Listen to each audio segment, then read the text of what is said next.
ഇന്നത്തെ recipe chicken ഫത്തായറാണ്. ഇതിനു മുന്നേ ഞാൻ ചീസ് ഫത്തായറിൻ്റെ റെസിപ്പി ഇട്ടിട്ടുണ്ട്. നിങ്ങൾ കണ്ടിട്ടില്ലെങ്കിൽ കണ്ടു നോക്കുക. ലിങ്ക് ഞാൻ ഡിസ്ക്രിപ്ഷനിൽ കൊടുത്തേക്കാം. നമ്മുടെ ചാനൽ ആദ്യമായിട്ടാണ് നിങ്ങൾ കാണുന്നതെന്നുണ്ടെങ്കിൽ ഒന്ന് സബ്സ്ക്രൈബ് ചെയ്ത് സപ്പോർട്ട് ചെയ്തേക്കുക. വീഡിയോ ഇഷ്ടമായ ഒന്ന് ലൈക്കും കൂടെ ചെയ്തേക്കണേ.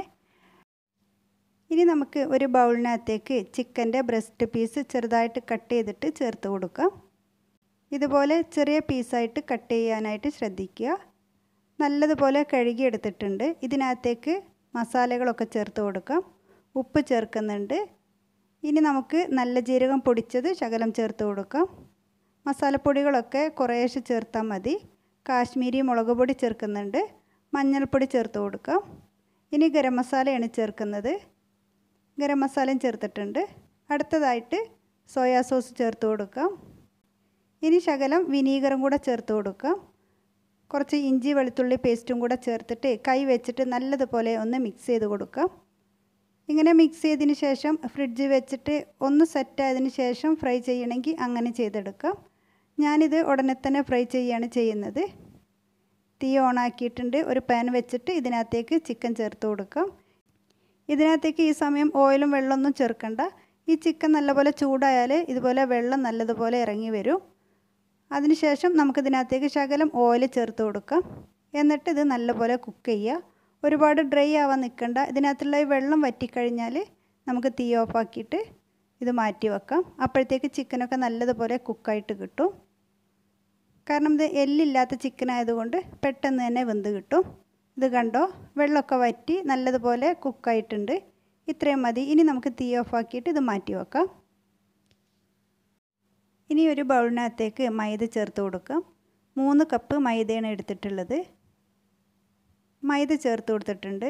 അതിനുശേഷം ഇതിനകത്തേക്ക് 3/4 ടേബിൾ സ്പൂണോളം ഈസ്റ്റ് ചേർക്കുന്നുണ്ട്. ഇനി 2 ടേബിൾ സ്പൂൺ പഞ്ചസാര ചേർത്ത് കൊടുക്കുക.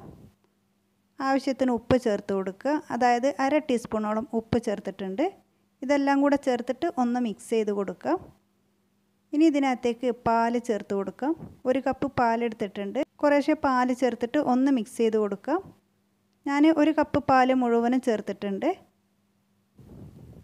എന്നിട്ട് നല്ലതുപോലെ ആദ്യം ഒരു സ്പൂൺ വെച്ചിട്ട് തന്നെ മിക്സ് ചെയ്ത് കൊടുക്കുക. വീണ്ടും ഞാൻ 1/2 കപ്പോളം പാലെടുത്തിട്ടുണ്ട്. അതിൽ നിന്ന് ഒരു 2 ടേബിൾ സ്പൂണോളം ഒഴിച്ചു കൊടുത്തിട്ട് നമുക്കിനി കൈ വെച്ചിട്ടൊന്ന് കുഴച്ചിട്ടെടുക്കാം. അങ്ങനെ 1 കപ്പും അതുപോലെ 2 ടേബിൾ സ്പൂൺ പാലും കൂടെ ഞാൻ ചേർത്തിട്ടേ ഉള്ളൂ.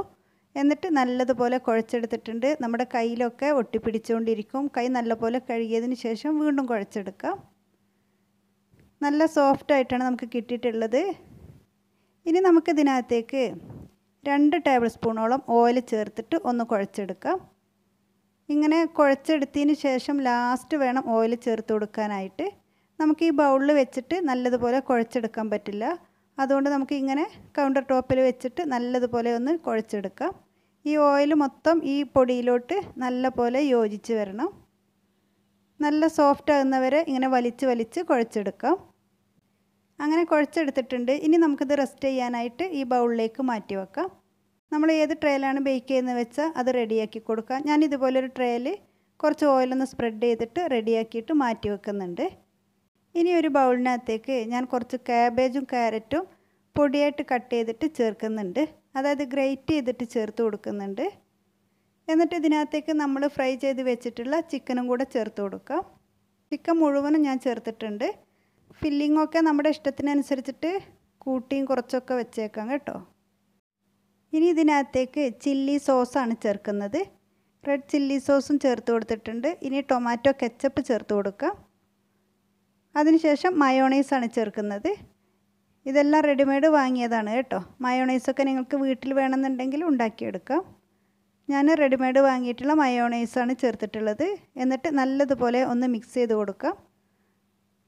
ഇതുപോലെ മയോണൈസ് കുറവാണെങ്കിൽ വീണ്ടും നമുക്ക് കുറേശ്ശെ ചേർത്ത് കൊടുത്താൽ മതി കേട്ടോ.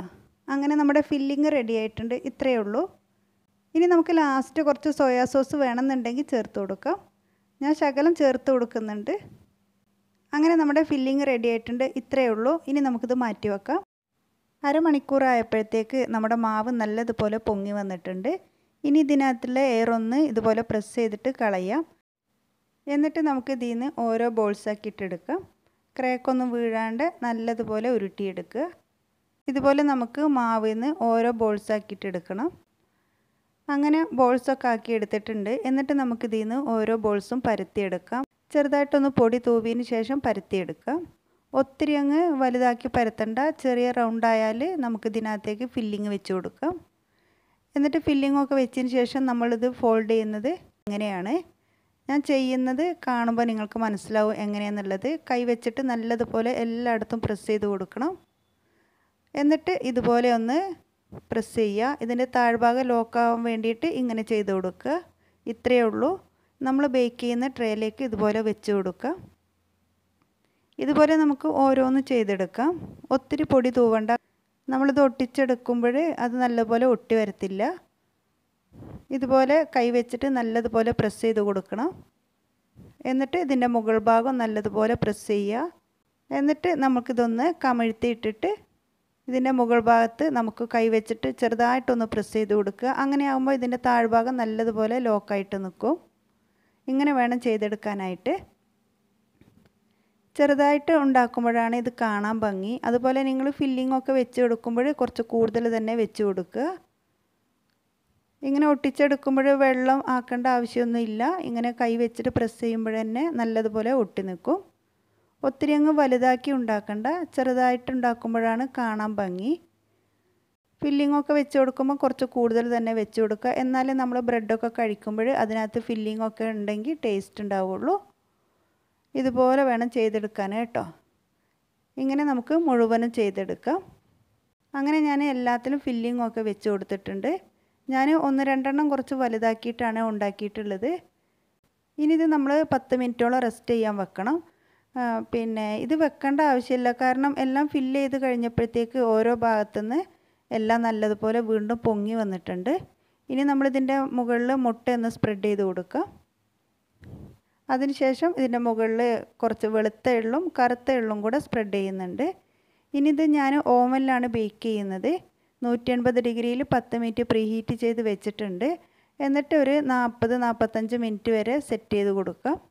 അപ്പോഴത്തേക്ക് നമ്മുടെ ഫത്തായർ നല്ലതുപോലെ കുക്കായി കിട്ടിയിട്ടുണ്ട്. നല്ല ചൂടാണ്. ചൂടൊക്കെ പോയതിന് ശേഷം മാത്രം എടുക്കുക. നമ്മളെപ്പോഴും ചെയ്യുന്ന പോലെ തന്നെ ഇതിൻ്റെ മുകളിൽ കുറച്ച് ബട്ടർ ഒന്ന് സ്പ്രെഡ് ചെയ്ത് കൊടുക്കാം. എന്നിട്ട് നമുക്കിത് നല്ലതുപോലെ ഒന്ന് കവർ ചെയ്തിട്ട് വെക്കണം. ചൂടൊക്കെ പോയതിന് ശേഷം മാത്രം എടുക്കുക. അങ്ങനെ നമ്മുടെ ഫത്തായർ ചൂടൊക്കെ പോയിട്ടുണ്ട്. നമുക്ക് ഓരോന്ന് ഇളക്കിയെടുക്കാം. നല്ല സോഫ്റ്റ് ആയിട്ടുള്ള ബ്രെഡാണ്. നല്ല ഭംഗിയുണ്ട് കാണാനായിട്ട്. ഇതിനകത്ത് ഫില്ലിങ്ങൊക്കെ ഉണ്ടാകുമ്പോൾ നമുക്ക് ഈ ബ്രെഡ് കഴിക്കാൻ തന്നെ ടേസ്റ്റാണ്. ഇതിൻ്റെ താഴ്ഭാഗമൊക്കെ നല്ല സോഫ്റ്റാണ്. ഞാനിതൊന്ന് കട്ട് ചെയ്ത് കാണിക്കാം. ഇങ്ങനെ കട്ട് ചെയ്യുമ്പോഴും തന്നെ കണ്ടാൽ നിങ്ങൾക്ക് മനസ്സിലാവും നല്ല സോഫ്റ്റാണെന്നുള്ളത്. നിങ്ങൾ ഇതുപോലെ ട്രൈ ചെയ്തിട്ടില്ലെങ്കിൽ ട്രൈ ചെയ്ത് നോക്കുക. അതുപോലെ നിങ്ങൾക്ക് വീഡിയോ ഇഷ്ടമായിട്ടുണ്ടെങ്കിൽ ഒന്ന് ലൈക്കും കൂടെ ചെയ്തേക്കണം കേട്ടോ. ഇതുപോലെ നമുക്ക് ഓരോന്ന് ഇളക്കിയെടുക്കാം. ഞാനിതെല്ലാം കൂടെ അടുത്തടുത്ത് വെച്ചതുകൊണ്ട് എല്ലാം യോജിച്ച് വന്നിട്ടുണ്ട്. അതുകൊണ്ട് കുഴപ്പമൊന്നുമില്ല. ഇങ്ങനെ അങ്ങ് ഇളക്കിയെടുക്കാനേ ഉള്ളൂ. പെട്ടെന്ന് തന്നെ ഇളകി വരും. നിങ്ങൾ സ്പേസ് ഇട്ടിട്ട് വെക്കുകയാണെങ്കിൽ ഇങ്ങനെ ഒട്ടിയൊന്നും നിൽക്കത്തില്ല. ഞാനിതെല്ലാം കൂടെ അടുത്തടുത്ത് വെച്ചതുകൊണ്ടാണ് ഇങ്ങനെ. ഇനി നമുക്കിത് ഓരോന്ന് ഇങ്ങനെ പ്ലേറ്റിലേക്ക് മാറ്റാം.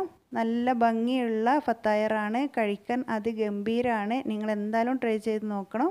നമുക്ക് പിള്ളേർക്ക് ടിഫിനായിട്ടൊക്കെ കൊടുത്തു വിടാൻ പറ്റിയതാണ്.